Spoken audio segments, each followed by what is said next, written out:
ಏನು ಮಗ ಪೋಸ್ಟು ಅಂದರೆ ಏನಿಲ್ಲ, ಅಸೆಂಬ್ಲಿ ಲೈನಲ್ಲಿ ಖಾಲಿ ಇದೆ, ಆಗ್ತೈತೆ ಖಾಲಿ ಇದೆ, ಬಂದ್ಬಿಟ್ಟು. ಮೊದಲಿಗೆ welcome to my YouTube channel road stories Kannada. ಆ ಕ್ಲಿಪ್ ನೋಡಿದ್ರಲ್ಲ, ಅದರಲ್ಲಿ ಇರೋನಿಗೆ ಏಜ್ ಆಗಿದೆ, ಬುದ್ಧಿ ಬಂದಿಲ್ಲ. ಫ್ರೆಂಡ್ಸ್ ಅಂದರೆ ಅದೇ ಥರ ಇರಬೇಕು. ಸೊ ನಾವು ಇವತ್ತು ಗಂಡಿಕೋಟ ದ ಅನ್ಎಕ್ಸ್ಪೆಕ್ಟೆಡ್ ಟ್ರಿಪ್ನ ಪ್ಲ್ಯಾನ್ ಮಾಡಿದ್ದೀವಿ. ಸೊ ಅಲ್ಲಿರೋಂಥ ಜಾಗ ಏನೆಲ್ಲ ವಿಶೇಷತೆಗಳಿರ್ಬೋದು ಅನ್ನೋದನ್ನು ನಾನು ನನ್ನ ವಿಡಿಯೋ ಮೂಲಕ ನಿಮಗೆ ತಿಳಿಸ್ಕೊಡ್ತೀನಿ. ಸೊ ಬನ್ನಿ ವಿಡಿಯೋ ಸ್ಟಾರ್ಟ್ ಮಾಡೋಣ. ಸೊ ವಿಡಿಯೋ ಸ್ಟಾರ್ಟ್ ಮಾಡೋಕ್ಕಿಂತ ಮುಂಚೆ ಯಾರೆಲ್ಲ ನನ್ನ ಚಾನಲ್ನ ಸಬ್ಸ್ಕ್ರೈಬ್ ಮಾಡಿಲ್ಲ, ದಯವಿಟ್ಟು ಸಬ್ಸ್ಕ್ರೈಬ್ ಮಾಡಿ, ಕಮೆಂಟ್ ಮಾಡಿ, ಶೇರ್ ಮಾಡಿ. ಇನ್ನೂ ಚೆನ್ನಾಗಿ ಬೆಟರಾಗಿ ಏನಾದ್ರು ಮಾಡಬೇಕಂದ್ರೆ ದಯವಿಟ್ಟು ಕಮೆಂಟ್ ಮೂಲಕ ತಿಳಿಸಿ. ಸೊ ನಾನು ಅದನ್ನು ಅಪ್ಡೇಟ್ ಮಾಡ್ಕೋತೀನಿ. ಸೊ ಬನ್ನಿ ಸ್ಟಾರ್ಟ್ ಮಾಡೋಣ ವಿಡಿಯೋನ.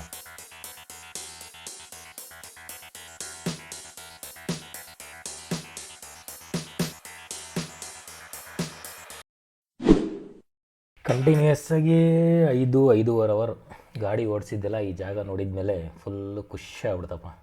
ಸಖತ್ತಾಗಿದೆ ಜಾಗ. ಮತ್ತರಿಗೆ ಎಂಟ್ರಿ ಫೀಸು ಒಬ್ಬರಿಗೆ 30 ರೂಪಾಯಿ ಅಂತೆ. ಇಲ್ಲಿ ಆ ಟೋಲ್ ಕಲೆಕ್ಟ್ ಮಾಡೋದು ಬಿಟ್ಟರೆ ಬೇರೆ ಏನಿಲ್ಲ. ಅಂಕಲ್ ಸ್ವಲ್ಪ ಸೈಡ್ಗೆ ಹೋಗ್ಬಿಡಿ ಹಂಗೆ. ಸೊ ನೀವು ಕ್ಯಾಮ್ರಾದಲ್ಲಿ ನೋಡಿದ್ರೆ ನೋಡಿ, ಎಪಿಕ್ ವ್ಯೂ ಅಂತಂದರೆ ಮೇಲೆ ಆಕಾಶ, ಕೆಳಗಡೆ ಭೂಮಿ, ಆ ಕಡೆ ಈ ಕಡೆ ಯಾವುದೂ ಮನೆಗಳೇ ಇಲ್ಲ, ಒಂದು ಮನೆಯೂ ಇಲ್ಲ. ಇಲ್ಲಿಂದ ಮತ್ತೆ ಅರೌಂಡ್ 6 to 7 ಕಿಲೋಮೀಟರ್ಸ್ ಟ್ರಾವೆಲ್ ಮಾಡಬೇಕು. ಆ ಟೋಲ್ ಏನದು ಆ ಫೀಸ್ ಕಲೆಕ್ಟ್ ಮಾಡ್ದಾನಲ್ಲ, ಆ ರೂಮ್ ಬಿಟ್ಟರೆ ಆ ಕಡೆ ಈ ಕಡೆ ನಿಮಗೇನು ಸಿಗೋದೇ ಇಲ್ಲ ಇಲ್ಲಿ. ಸೊ ಮುಂದೆ ಇನ್ನು ಯಾವ ಥರ ಇರುತ್ತೆ ಏನೋ ಗೊತ್ತಿಲ್ಲ, ಬನ್ನಿ ನೋಡೋಣ.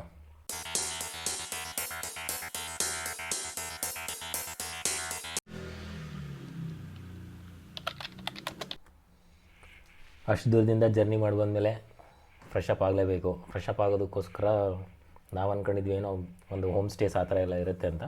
ಅದೇ ಥರ ಇದೆ, ಬಟ್ ಚಿಕ್ಕದಿದೆ ಎಲ್ಲ. ಒಂದು ಚಿಕ್ಕ ರೆಸಾರ್ಟ್ಸು, ಚಿಕ್ಕ ರೂಮ್ಸು, ಚಿಕ್ಕ ಹೋಟೆಲ್ಸ್ ಥರ ಇದೆ. ಸೊ ನಾವು ಅಲ್ಲಿ ಏನೋ ಲೈವ್ ಮಾಡೋಣ ಅಂತೆಲ್ಲ ಹೋದ್ವಿ, ಬಟ್ ಲೈವ್ ಮಾಡೋಕ್ಕಾಗಿಲ್ಲ.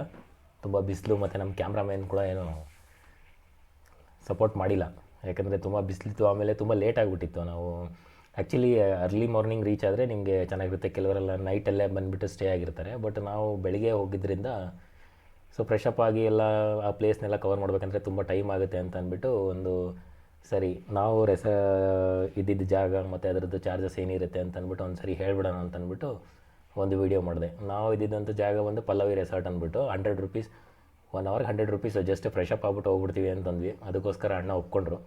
ಸೊ ಒಪ್ಕೊಂಡ್ಮೇಲೆ ಸರಿ ಅಂದ್ಬಿಟ್ಟು ಮತ್ತೆ ಎಲ್ಲ ಫ್ರೆಶ್ ಅಪ್ ಆಗಿಬಿಟ್ಟು ಆ ಜಾಗಕ್ಕೆ ಮತ್ತೆ ಇಲ್ಲಿಂದ ಮತ್ತೆ ಇನ್ನೂ 2-3 ಕಿಲೋಮೀಟ್ರ್ ಟ್ರಾವೆಲ್ ಮಾಡಬೇಕು.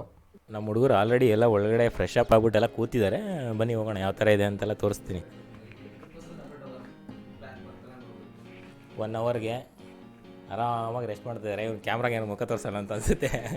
ಮುಜಿಮ್ನು ಶೂಟ್ ಮಾಡಿ. ಕಾಟೇಜಸ್ ಎಲ್ಲ ಚೆನ್ನಾಗಿದೆ, ಪರವಾಗಿಲ್ಲ, 100 ರೂಪೀಸ್ ವರ್ತೆ.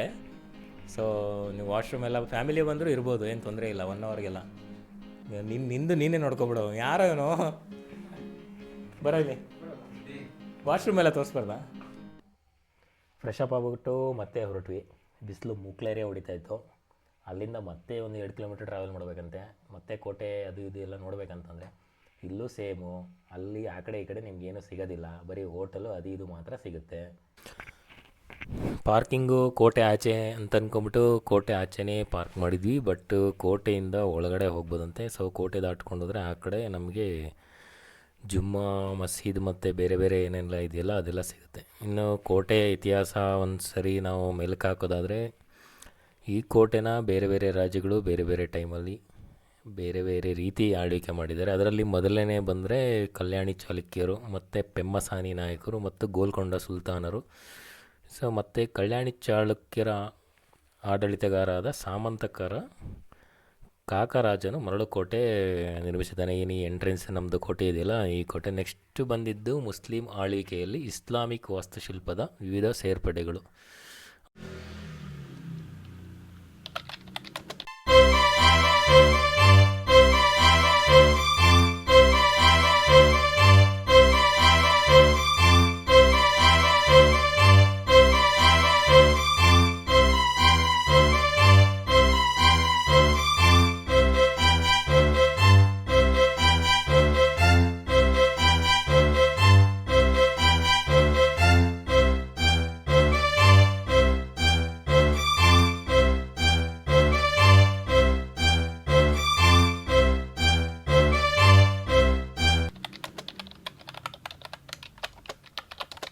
ಎಂಟ್ರೆನ್ಸ್ಗೆ ನಿಮಗೆ ಫಸ್ಟ್ ಸಿಗೋದೆ ಒಂದು ಚಾರ್ಮಿನಾರ್, ಒಂದು ಮಿನಿ ಚಾರ್ಮಿನಾರ್ ಸಿಗುತ್ತೆ. ಅದು ನೆಕ್ಸ್ಟ್ ಅದಾದಮೇಲೆ ನಿಮಗೆ ಏನು ನೋಡ್ತಾ ಇದ್ರಲ್ಲ, ಇದು ಲೆಫ್ಟ್ ಸೈಡಲ್ಲಿ ನಿಮಗೆ ಒಂದು ಬಂದಿಖಾನ ಅಂತಂದರೆ ಒಂದು ಜೈಲು ವಾಸ ಸಿಗುತ್ತೆ.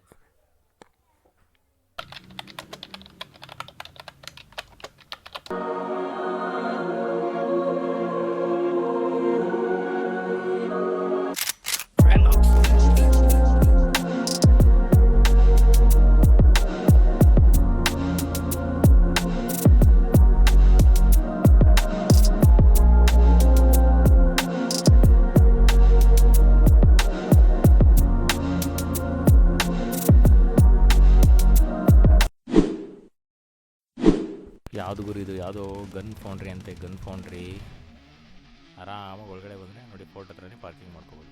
ನೋಡ್ಬೋದು ಇಲ್ಲಿ ವ್ಯೂ. ನಮ್ಮ ಹುಡುಗರೆಲ್ಲ ಮುಂದೆ ಹೋಗ್ತಾವ್ರೆ ನನಗಿಂತ ಮುಂಚೆ, ಯಾಕೆ ನಾನು ಪಾರ್ಕ್ ಮಾಡಿ ಲಾಕ್ ಮಾಡಿ ಎಲ್ಲ ಬರಬೇಕಲ್ಲ, ಇಲ್ಲಾಂದರೆ ಮತ್ತೆ ಸುಮ್ಮನೆ ತುಂಬ ಬಿಸಿಲು, ಸಿಕ್ಕಾಪಟ್ಟೆ ಬಿಸಿಲಿದೆ. ನಾನೆಲ್ಲ ಜನ ಇಲ್ಲ ಅಂತ ಅಂದ್ಕೊಂಡಿದ್ದೆ, ತುಂಬ ಜನನೇ ಇದ್ದಾರೆ ಇಲ್ಲೆಲ್ಲ. ಏನದು ನೀರಿದೆಯಾ? ನೀರಿಲ್ಲ? ಆ ಬಾಟ್ಲಲ್ಲಿರೋದು ಹಾಕೋ, ತುಂಬುತ್ತೆ. ಕಲ್ಯಾಣಿ ಕಾಣ್ತೋಣಲ್ಲ ಎಲ್ಲ ಇವನು ಮಾಡಿದ್ದೆ ಎಲ್ಲ ಗಬ್ಬು ಪ್ಲ್ಯಾನ್ಗೆ. 6 ಗಂಟೆಗೆ ಬರಬೇಕಾಗಿದ್ದು ಪೋರ್ಟ್ಗೆ, ಬೆಳಗ್ಗೆ 10 ಗಂಟೆಗೆ ಬಂದಿದ್ದೀವಿ ಎಲ್ಲ. ಗಾಯ್ಸ್ ಇವ್ನು ಮಾತ್ರ ನಂಬೇಡು ಗಾಯ್ಸ್, ಎಲ್ಲ ನೀನು ನಂಬ್ಕೊಂಡ್ರೆ 12 ಗಂಟೆ ಅಲ್ಲ 1 ಗಂಟೆನೇ ಆಗುತ್ತೆ. ನೀನು ನಂಬ್ಕೊಂಡು ಪ್ಲ್ಯಾನ್ ಮಾಡ್ಕೊಂಡ್ರೆ ಓಕೆ. ಕರೆಕ್ಟ್ ಟೈಮ್ ಬಂದಿದ್ದು ನಾವು.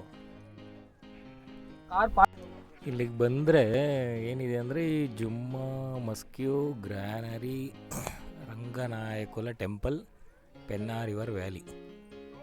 ಸೊ ಒಳಗಡೆ ಹೋದರೆ ಜುಮ್ಮಾ ಮಸ್ಕ್ಯೂ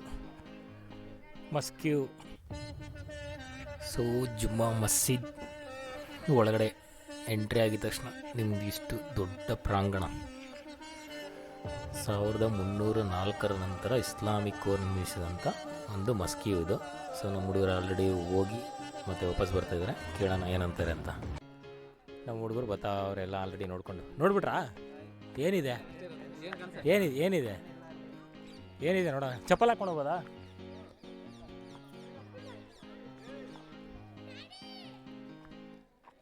ಹುಡುಗರೆಲ್ಲ ಆಟ ಆಡ್ತಾವ್ರೆ.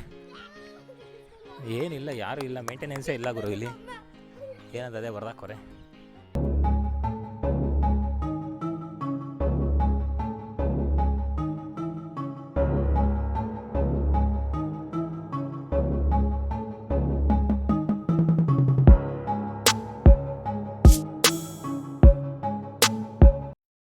ಏನೂ ಇಲ್ಲ, ಎಲ್ಲ ಅಲ್ಲಿ ನಿಂತ್ಕೊಂಡು ಬರೀ ಫೋಟೋ ತಗೋತಾವ್ರೆ ಅಷ್ಟೇ. ಆರ್ಕಿಟೆಕ್ಚರ್ ಅದು ನೋಡ್ಬೋದು ಅಷ್ಟೇ ನೀಟಾಗಿ. ನಮ್ಮ ಹುಡುಗರು ಏನಿಲ್ಲ ಅಂತ ನೋಡಿ ವಾಪಸ್ಸೇ ಹೋಗ್ಬಿಟ್ರಾ? ಇದರಲ್ಲಿ ಧ್ಯಾನ ಗ್ರಹಮು. ಡೋರೆಲ್ಲ ಏನು ಓಪನ್ ಮಾಡಿಲ್ಲ, ಒಳಗಡೆ ಹೋಗೋಕ್ಕಾಗಲ್ಲ, ಬರೀ ಔಟ್ ಸೈಡಿಂದ ಮಾತ್ರ ನೋಡ್ಬೋದು. ಸಕ್ಕತ್ತಾಗಿದೆ. ನೋಡ್ತಾ ಇರಲ್ಲ, ಪೆನ್ನಾ ರಿವರ್ ವ್ಯಾಲಿ.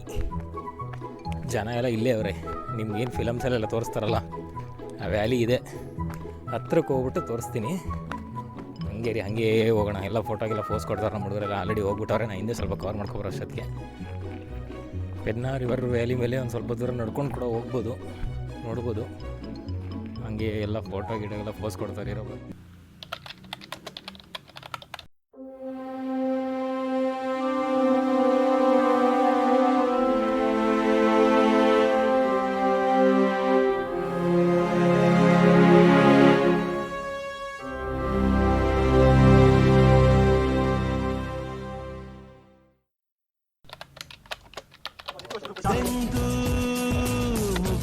ಇರಲಿ ಈ ಪಯಣ ಸಾಗುತ್ತಲಿರಲಿ. ಸ್ನೇಹ ನಮಗೆ ದೇವರು, ಇನ್ನಾರು ನಮಗೆ ಕಾಣರು, ನಮಗಿನ್ನೂ ಸರಿಸಾಗಿಯಾರು. ಗುರು ಇಲ್ಲೆಲ್ಲ ಸ್ವಲ್ಪ ಜಾಗ ಚೆನ್ನಾಗಿದೆ, ಬಟ್ ಮೇಂಟೆನೆನ್ಸ್ ತುಂಬ ಕೊರತೆ ಇದೆ. ಜನ ಎಲ್ಲಂದ್ರಲ್ಲಿ ಪ್ಲಾಸ್ಟಿಕ್ ವಾಟರ್ ಬಾಟ್ಲು, ಹಾಳು ಮೂಳು ಪೇಪರು ಎಲ್ಲ ಎಲ್ಲಂದ್ರಲ್ಲೇ ತಿಂದು ಬಿಸಾಕ್ಬಿಟ್ಟಿದ್ದಾರೆ. ಮೋಸ್ಟ್ಲಿ ಸ್ಯಾಟರ್ಡೆ ಸಂಡೇ ಅಷ್ಟೇ ಈ ಕಡೆ ಒಂದೇ ಒಂದು ಮಂಗಣ ಐತೆ. ಒಂದು ಮಂಗಣ ಬಿಟ್ಟರೆ ಬೇರೆ ಯಾರೂ ಇಲ್ಲ. ಮೇಂಟೆನೆನ್ಸ್ ಇಲ್ಲ, ಏನಿಲ್ಲ. ಜನ ಅಂತೂ ಏನೂ ಅರ್ಥ ಮಾಡ್ಕೊತಿಲ್ಲ ಅನಿಸುತ್ತೆ. ನಡಿ ಆ ಕಡೆ ಮೇಲ್ಗಡವನ ಪ್ರಕಾಶ. ಓ ಇದೇನಾ ಅದು? ಎಲ್ಲ ವ್ಯೂ ಪಾಯಿಂಟ್ಗೋಸ್ಕರ. ಅಲ್ಲಿ ನೋಡಿ ಎಲ್ಲ ಮಕ್ಕಳಿಗೆಲ್ಲ ಹೆಂಗೆಲ್ಲ ನಿಲ್ಲಿಸ್ಬಿಟ್ಟು ಫೋಟೋ ಎಲ್ಲ ಶೂಟ್ ಮಾಡ್ತಾರೆ. ಇಲ್ಲಿರೋ ಜನ ಎಲ್ಲ ನಾವು ಫೋಟೋ ವಿಡಿಯೋ ಮಾಡ್ತಾಯಿದ್ದೀವಿ, ಇಲ್ಲ ಅಂತಲ್ಲ, ಬಟ್ ಸ್ವಲ್ಪ ಸೇಫ್ ಝೋನಲ್ಲಿ ನಿಂತ್ಕೊಂಡೆಲ್ಲ ವಿಡಿಯೋ ಫೋಟೋ ಮಾಡ್ಕೊಂಡ್ರೆ ಒಳ್ಳೆಯದು.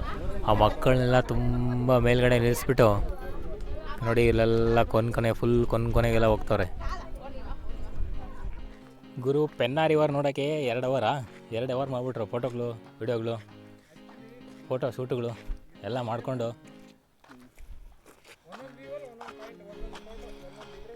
ಬೆಳಗ್ಗೆನೇ ಬಂದರೆ ಇನ್ನೂ ಸಖತ್ತಾಗಿರುತ್ತೆ. ಬಿಫೋರ್ ಗುರುವಿನ ಯಾರೋ ಲವರ್ ಅಮರಾವತಿ ಮೊಹಮ್ಮದ್ ಅಂತೆ, ಸಿಕ್ಕದ ಕಡೆ ಎಲ್ಲ ಅಮರಾವತಿ ಮೊಹಮ್ಮದ್ ಅಂತೆಲ್ಲ ಬರ್ದಾಕವನೆ. ಅಯ್ಯೋ, ಈ ಕೋಟೆ ಕಟ್ಟಿಸ್ದವನು ಅಷ್ಟು ಬರ್ದವನು ಎಲ್ಲೋ ಗೊತ್ತಿಲ್ಲ. ಇವನು ಮಾತ್ರ ಬರೆದು ಬಿಸಾಕ್ಬಿಟ್ಟವನೆ. ಪೇಂಟ್ ಡಬ್ಬ ಖಾಲಿ ಆಗೋವರೆಗೂ ಬರ್ದಾಕ್ಬಿಟ್ಟವನೆ. ಗಂಡಿಕೋಟದಲ್ಲಿ ಪ್ರಮುಖವಾಗಿ ನಾವು 2 ಜಾಗನ ಮಿಸ್ ಮಾಡಿದ್ವಿ. ಒಂದು ಬಂದಿಖಾನ, ಇನ್ನೊಂದು ಮಾಧವನ ದೇವಾಲಯ. ಮಾಧವನ ದೇವಾಲಯ ತುಂಬ ಚೆನ್ನಾಗಿದೆ. ಏನು ಇದು ಜುಮ್ಮಾ ಮಸೀದಿ ಇಲ್ಲ, ಜುಮ್ಮಾ ಮಸೀದು ಲೆಫ್ಟ್ ಸೈಡಲ್ಲಿ ಮಾಧವನ ದೇವಾಲಯ ಸಿಗುತ್ತೆ. ಬಟ್ ಸಮಯದ ಅಭಾವದಿಂದ ನಾವು ಆ ಜಾಗನ ಮಿಸ್ ಮಾಡಬೇಕಾಗಿ ಬಂತು. ಸೊ ಯಾರೆಲ್ಲ ನೀವು ಗಂಡಿಕೋಟ ಮೇಯ್ನ್ ಫೋರ್ಟ್ಗೆ ಹೋದರೆ, ಮೇಯ್ನ್ ಫೋರ್ಟಲ್ಲಿ ನೀವು ಪ್ರಮುಖವಾಗಿ 5 ಜಾಗ ನೋಡಬೇಕಾಗುತ್ತೆ. ಒಂದು ಬಂದಿಖಾನ, 2ನೇದು ಒಂದು ಮಿನಿ ಚಾರ್ಮಿನಾರು, 3ನೇದು ಕತ್ತಿಕೊಳ, 4ನೇದು ಜುಮ್ಮಾ ಮಸೀದು, 5ನೇದು ನಿಮ್ಗೆ ಗೊತ್ತಿದೆ the great canyon of India, 6ನೇದು ಮಾಧವನ ದೇವಾಲಯ, 7ನೇದು ರಂಗನಾಥ ಸ್ವಾಮಿ ಟೆಂಪಲ್ ಕೂಡ, ಅದು ಕೂಡ ಪಾಳು ಬಿದ್ದಿದೆ. ಸೊ ಇಷ್ಟನ್ನೆಲ್ಲ ನೋಡಿಕೊಂಡು ನೀವು ಕವರ್ ಮಾಡಿದ್ರೆ ಅಲ್ಲಿನ ಪ್ಲೇಸಸ್ ಎಲ್ಲ ಕಂಪ್ಲೀಟ್ ಆಗುತ್ತೆ. ನೆಕ್ಸ್ಟ್ ನಾವು ಬೆಲಮ್ ಕೇವ್ಸ್ ಬಗ್ಗೆ ಎಕ್ಸ್ಪ್ಲೋರ್ ಮಾಡ್ತೀನಿ. ಸೊ ವಿಡಿಯೋನ ಪೂರ್ತಿಯಾಗಿ ಕೊನೆ ತನಕ ನೋಡಿದ್ದಕ್ಕೆ ನಿಮಗೆಲ್ಲರಿಗೂ ಧನ್ಯವಾದಗಳು.